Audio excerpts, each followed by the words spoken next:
There's a ceasefire in the Middle East right now. At least that's what they're calling it. So a few days ago, the United States and Iran agreed to a 2-week ceasefire. Pakistan brokered the deal. Markets surged, oil dropped, everyone exhaled. But let's be honest about what we're looking at here. You don't get a deal with tyrants. There is no deal to have with this regime. This is a regime that has spent 47 years killing Americans, killing its own people by the tens of thousands. And for decades, we sat back and gave them sacks of money. Not exactly an incentive to do better. And now we're surprised that a ceasefire isn't holding. Israel was never part of this deal, and Israel is still fighting. Because Israel is doing what any serious nation does when a terrorist organization operates on its borders. It defends itself. Yesterday, Israel's chief of staff said, and I'm quoting, "The IDF is in a state of war. We are not in a ceasefire." End of quote. People have been very critical of Israel. I hear a lot of things from a lot of people, but I would be curious to see how all of these critics would have reacted if they themselves were put in the shoes of the people they're so critical of.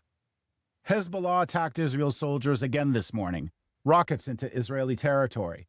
You don't pause your national defense because two other people signed a piece of paper. We need to do things differently. We need to be much harder on this regime. And if we don't want to put boots on the ground, that's perfectly fine. Then we need to do other things. We need to support the people of Iran because they don't need us for anything, to be frank. They've done just fine for millennia. And this too shall pass, believe it or not. Because that's the real lesson here. It's not about whether this ceasefire will hold. The real questions are, what can we do to help the people of Iran rid themselves of their despot government? And what can we do to ensure the security of the only democracy in the Middle East? Has everyone forgotten that reality? Iran is not our friend.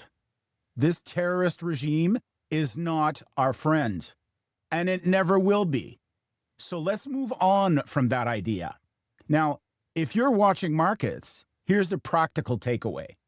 Oil is swinging between $90 and $100 a barrel.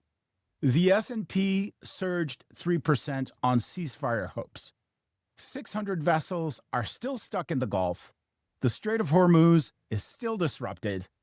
And I don't think that's going to be changing anytime soon. The markets are pricing in a resolution that doesn't exist. Don't trade on headlines. Trade on reality. Or don't trade at all because when in doubt, throw it out. Next week, the State Department hosts talks between Israel and Lebanon. That, I think, is progress. That's the conversation that actually matters. I'm Joseph Suarez. This is Corridor Intelligence.